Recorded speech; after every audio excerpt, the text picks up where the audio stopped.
Hey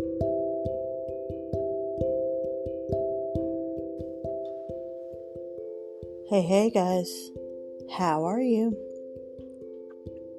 Welcome to November. Is it cold where you are? It's getting colder here.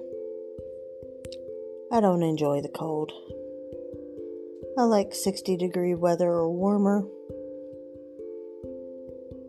I really hope you all enjoyed my spooky season episodes. Had a couple of friends guesting and told some gross cases. But today, we are going to pick back up with our first serial killers saga. So today we're going to begin again with Indiana. Warning. The following case depicts death by multiple causes, including poison and fire.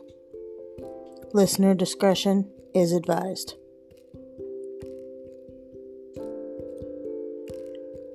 Belle Gunness was born Brynhild Paulsdatter Storseth on November 11th, 1859, in Norway. She moved to the United States when she was around 22 years old in 1881.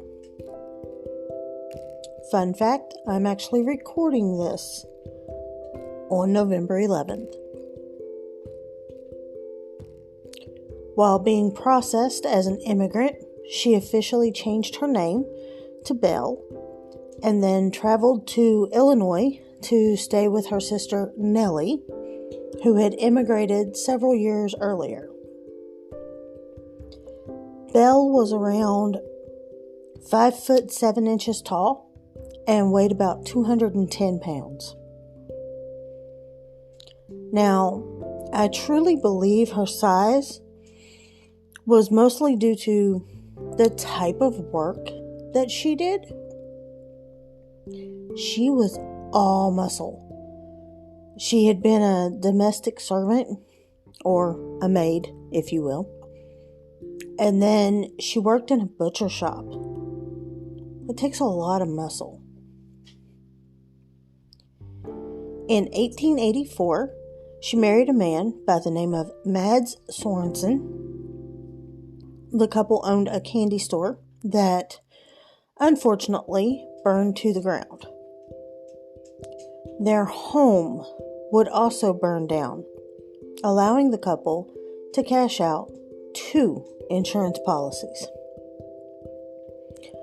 Now, allegedly, 2 babies died in the home due to inflammation of the intestine, which is caused by poisoning. Belle had taken out 2 life insurance policies on both children, allowing her to cash out very large sums. They never give the exact amounts. Not for them. Sorensen also had 2 life insurance policies on himself. One was about to expire when Sorensen died unexpectedly of a cerebral hemorrhage on July 30th, 1900. Belle explained he had come home that day with a headache, so she gave him quinine powder. When she went to check on him, he had passed away. She was able to collect the insurance money from both policies, as they were both active that day. She walked away with $5,000, which today translates to $183,207.74. With her $5,000 in hand, she bought a pig farm in LaPorte, Indiana, which is about an hour and a half outside of Chicago. Now, for those who may be wondering, quinine is a natural bitter substance that comes from the bark of the cinchona tree in the Andes. It used to be used as an anti-malarial drug. Not as much now. But yeah. I was curious what quinine really was, so in case anyone else was wondering, that's what it's for. On April 1st, 1902, Bell married a man by the name of Peter Gunnis. 1 week later, his infant daughter died of unknown causes while in the care of Bell. A mere 8 months later, Peter would die from a crushing head injury. Literally. According to Bell, he was reaching for something on a high shelf and a meat grinder fell on his head, crushing it. The coroner convened a jury because he suspected murder, but nothing ever came of it. And Bell ended up walking away with $3,000, which would be $368.26 in today's money.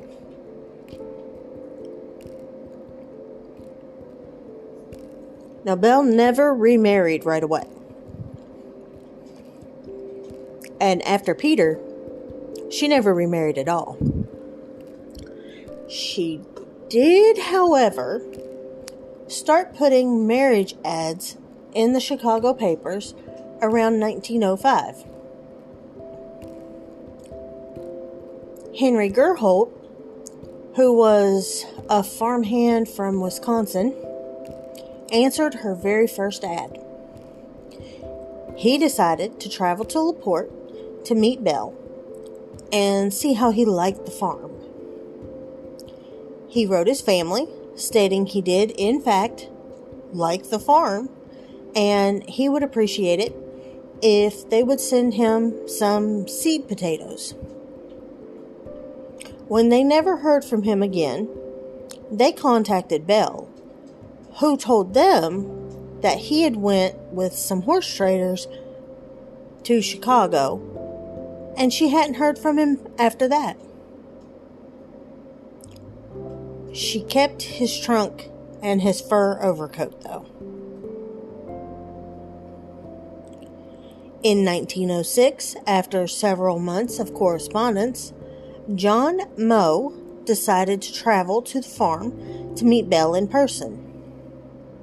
He withdrew a large amount of cash and then disappeared. A carpenter that worked at the farm from time to time noticed that John Moe's trunk was still at the house, along with several others. In April 1908, the LaPorte farmhouse would burn down. While searching the ruins, the authorities found the body of a headless woman they assumed to be Bell, and the bodies of her 3 children. Further investigation revealed the remains of 11 other bodies.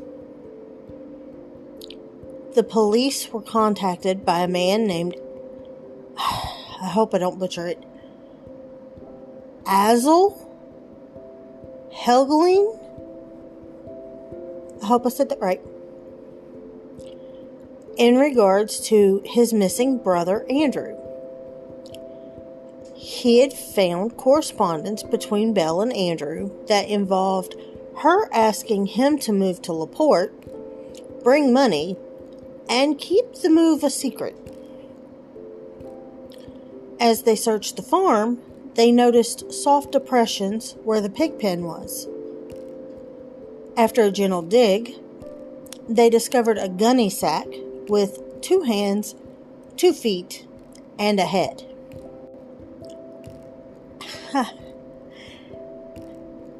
I don't know how to pronounce this man's name, and I am so sure that I'm butchering it.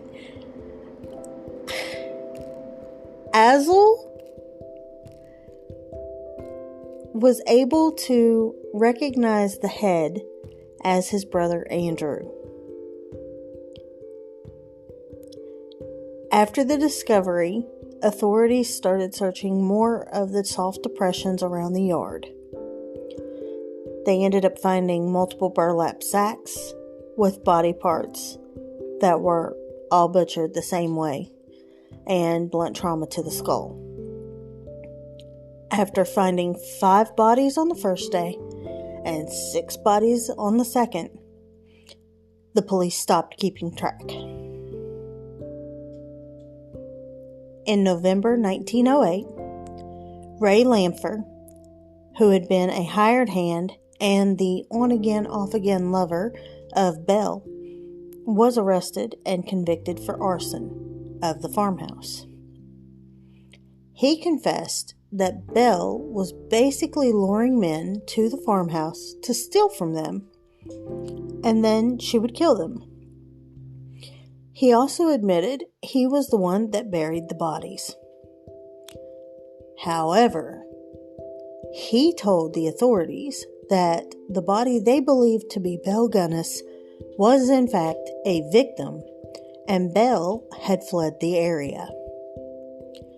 He stated she had asked him to burn the farmhouse with her children inside and make it look like the whole family perished in the fire. This confession would later be countered by a confession Lamphere gave a Reverend Edward Schell. In this confession, he stated he had killed Belle and her children by way of axe. He then sprinkled kerosene on the bodies and lit the house on fire, effectively assuring she was not a fugitive, as he had earlier said. Belle was officially declared dead, even though the coroner stated the body was 5 inches shorter and 50 pounds lighter than Belle was. Now, I don't know about you, but a typical head is not going to weigh 50 pounds. There were several reported sightings of Belle around Chicago, but none ever led to an arrest. In 2008, they attempted to test the DNA of the headless corpse to DNA found on a letter that Belle had written. The sample was too degraded and unable to be used.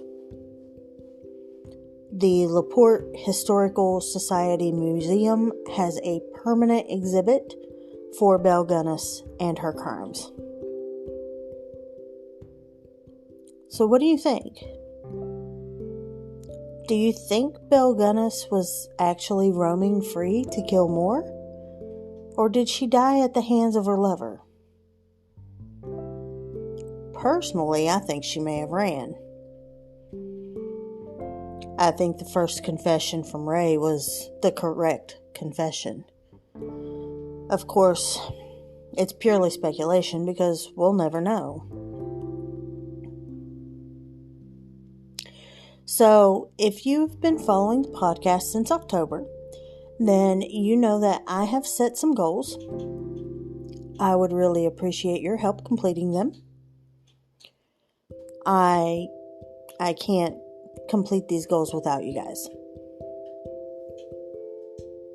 My first goal is to reach 50 followers on Spotify. If I reach the 50, I will do a sour candy challenge during a live on Facebook and possibly Twitch. I currently have 44 Spotify followers. If I reach 1,000 listeners in 60 days, I will do a spicy food challenge. And if I get to 100 Spotify followers, I will do the Bean Boozled challenge. So, if you guys could go follow me and make sure you're listening and sharing the podcast with your friends and family and anybody that you think would enjoy it, I would really appreciate that. But until next time, stay true and whatnot. Bye, guys.